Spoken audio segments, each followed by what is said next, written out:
नमस्कार दोस्तों, मैं अंकुर उपाध्याय स्वागत करता हूं आप सभी का एक बार फिर से अपनी नई वीडियो में। दोस्तों, बीते 4 दिनों से बाजार लगातार गिरता जा रहा है और 3 दिनों में तो कुछ ज़्यादा ही परेशानी हो गई है। इस बीच में हम दोबारा 25,000 के पास भी आ गए हैं। मंडे टू फ्राइडे एक चीज़ कॉमन रही है, मंडे टू वेंसडे अभी तक एक चीज़ कॉमन रही है और वो ये कि एफआईआईज ने सेलिंग प्रेशर बढ़ा दिया है और काफ़ी तेज़ी से बढ़ाया है। और इससे भी ज़्यादा बुरा ये है कि डीआईआईज का बाइंग फिगर बहुत छोटा हो गया है। या तो ये हो रहा है कि अब म्यूचुअल फंड में भी पैसा नहीं आ रहा है। आप मतलब बहुत अर्ली टू से है, बहुत जल्दबाजी होगी ये कहना, इसलिए मैं कहना भी नहीं चाहता। बट डेटा इतना ज़्यादा वीक हो गया है। बीते तीसरा दिन है ये, मतलब मंडे ट्यूसडे और आज तीसरा दिन है। मतलब एफआईआईज तो बेच ही रहे हैं, बट डीआईआईज खरीद क्यों नहीं रहे हैं? वो तो खरीदते थे। उनके पास फंड का इशू तो नहीं होना चाहिए, क्योंकि पहले से ही उनके पास काफ़ी फंड पड़ा है, कैश में पड़े हैं। सारी डीआईआईज काफ़ी कैश में थे, नो डाउट काफ़ी सारा उन्होंने यूटिलाइज कर लिया है, बट एसआईपी बुक तो कहीं से कहीं तक घट नहीं रही है। तो पहले मैं शुरुआत करना चाहूँगा एफआईडीआईज के डेटा के साथ, जिसको देखकर आज फिर निराशा ही हाथ लगी है। 2500 करोड़ की बिकवाली करी है दोस्तों आज।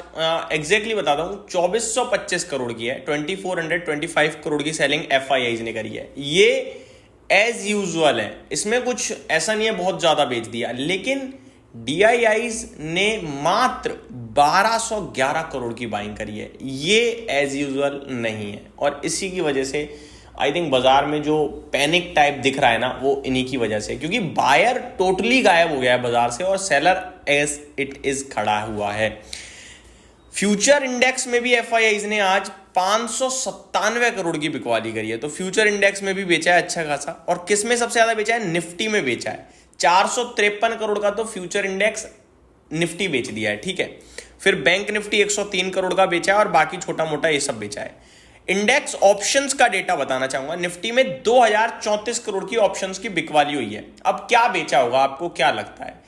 जिस तरीके से निफ्टी डेज लो के पास बंद हो रहा है, ऊपर 25,200 की कॉल, 2500 की कॉल ही बिकी है, ठीक है। बैंक निफ्टी में भी 1350 करोड़ की बिकवाली आई है। तो एफआईआईज बेच तो भर के रहे हैं यार, कहीं से कहीं तक नहीं रुक रहे। फ्यूचर स्टॉक्स भी बेच दिए हैं 473 करोड़ के। तो डेटा काफी वीक और काफी नेगेटिव लग रहा है मुझे। इसी की वजह से अगर देखूं तो गिफ्ट निफ्टी 40-50 पॉइंट नीचे ही दिख रहा है। हालांकि वो 25,070 पे है 40 पॉइंट घटने के बाद, और हमारी क्लोजिंग निफ्टी पे 25,056 पे आई है। तो गिफ्ट निफ्टी से नीचे ही है हम, बट क्योंकि गिफ्ट निफ्टी नेगेटिव है तो हो सकता है कल 25,000 के आसपास ओपनिंग हो जाए। अब पहले क्या करना है दोस्तों, मैंने मॉर्निंग में जो पहली वीडियो शूट करी थी उसमें एक चीज अपना व्यू थोड़ा सा बदला और एक चीज बोली कि अब निफ्टी को पहले चलने दूंगा तब खरीदूंगा, और जब तक निफ्टी 25,200 के पार नहीं निकलेगा नहीं खरीदूंगा। अब 25,200 दिखने लगा है 140 पॉइंट दूर, और व्यू स्टिल सेम है, क्योंकि अब ना नीचे का घर खुलता जा रहा है और ऊपर का होता जा रहा है पैक। तो मैं चाहता हूं एक बार पहले निफ्टी कुछ करे फिर मैं कुछ करूं, वरना मैं कुछ नहीं करने वाला।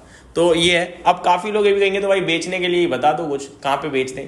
तो उतनी हिम्मत होती नहीं है भाई, बट अगर प्रॉपर बात करी जाए तो ऐसा लग रहा है कि 25,100 के आसपास बेचने का ही मौका हो जाएगा। 25,150 से 200 का स्टॉप लॉस, नीचे 25,000, 24,800, 975, 950 भी आने की संभावना लगने लगी है अब। 25,000 ब्रेक ना हो तो ज्यादा अच्छा रहेगा। अमेरिका की तरफ चलते हैं। अमेरिका में डाउ आज थोड़ा सा नेगेटिव दिख रहा है, अभी करीब मोर देन 100 पॉइंट नीचे हो चुका है डाउ जोन्स। नेस्डेक में थोड़ी ज्यादा गिरावट है, आधे % से ज्यादा नेस्डेक इंडेक्स नीचे है। S&P 500 भी करीब 0.4% डाउन है। रसेल 2000 भी 0.4% डाउन है।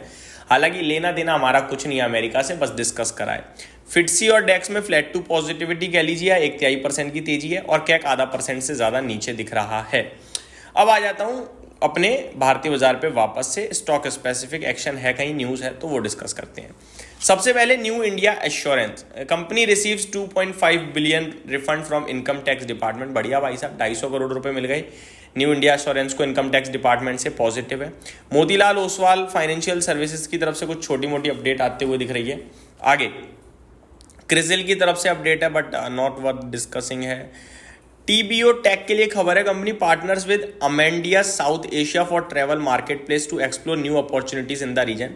दोस्तों ये खबर मेरे को ज़्यादा नहीं बड़ी लग रही, बट टीबीओ टेक, एक्जिगो और यात्रा, ये तीनों ही स्टॉक्स में अलग अलग कोई ना कोई बड़ा इन्वेस्टर आपको खरीदते हुए दिखेगा। टीबीओ टेक अभी रिसेंटली इमर्जिंग फंड में लॉन्च इंक्लूड हुआ है MSCI की, आई थिंक, जहाँ तक मुझे याद आ रहा है।